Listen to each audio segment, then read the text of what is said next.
നാട്ടിലെത്തി ട്രാവൽ ചെയ്തതിൻ്റെ ക്ഷീണം മാറിയപ്പോൾ ഞങ്ങൾ ആദ്യം പോയത് അമ്പലങ്ങളിലേക്കാണ് കേട്ടോ. ഞങ്ങൾ സ്ഥിരം വന്നിരുന്ന അമ്പലങ്ങളാണെങ്കിൽ കൂടി ഒരുപാട് നാളെത്തിയിട്ട് വന്നപ്പോൾ ഞങ്ങൾക്കൊരു പ്രത്യേക ഫീലായിരുന്നു. അവിടെ നിന്ന് ഞങ്ങൾ ഒരുപാട് മിസ് ചെയ്തിരുന്നതാണ് ഈ അമ്പലത്തിലേക്കുള്ള പോക്കും അവിടുത്തെ അറ്റ്മോസ്ഫിയറൊക്കെ. നമുക്കൊരു പ്രത്യേക ആശ്വാസം ഉണ്ടാവില്ലേ അവിടെയൊക്കെ പോയി കഴിഞ്ഞാൽ. അങ്ങനെ ഈ യാത്രയിൽ ഞങ്ങൾ ഫസ്റ്റ് പോയത് തൃപ്പയാർ അമ്പലത്തിലാണ് കേട്ടോ. അവിടെ ചെന്ന് വഴിപാടുകളൊക്കെ നടത്തി. അതിലാദ്യകൂട്ടിന് ഏറ്റവും ഇഷ്ടമുള്ള വഴിപാടാണ് മീനൂട്ട്.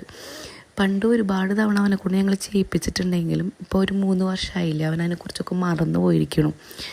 നമ്മളുടെ സംസ്കാരം കൂടി കുട്ടി അറിഞ്ഞിരിക്കണമല്ലോ. അപ്പോൾ ഞങ്ങൾ അവനെല്ലാ കാര്യങ്ങളും ഇങ്ങനെ പറഞ്ഞു കൊടുക്കുമായിരുന്നു. അത് ഞങ്ങൾക്ക് നിർബന്ധമായിരുന്നു കേട്ടോ. ഇന്ത്യൻ സംസ്കാരം, നമ്മുടെ കൾച്ചറും നമ്മളുടെ ആചാരങ്ങളും രീതികളൊക്കെ അവനും അറിഞ്ഞിരിക്കണം എന്നുള്ളത്. അവനിഷ്ടമാണ് കേട്ടോ ഇങ്ങനെ അമ്പലത്തിലൊക്കെ പോകാനും.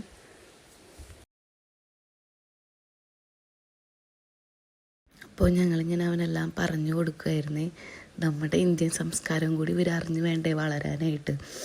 അങ്ങനെ ഞങ്ങൾ അവനെല്ലാ കാര്യങ്ങളും പറഞ്ഞു കൊടുത്ത് അവനിഷ്ടമാണ് കേട്ടോ അമ്പലത്തിൽ വരാനൊക്കെ.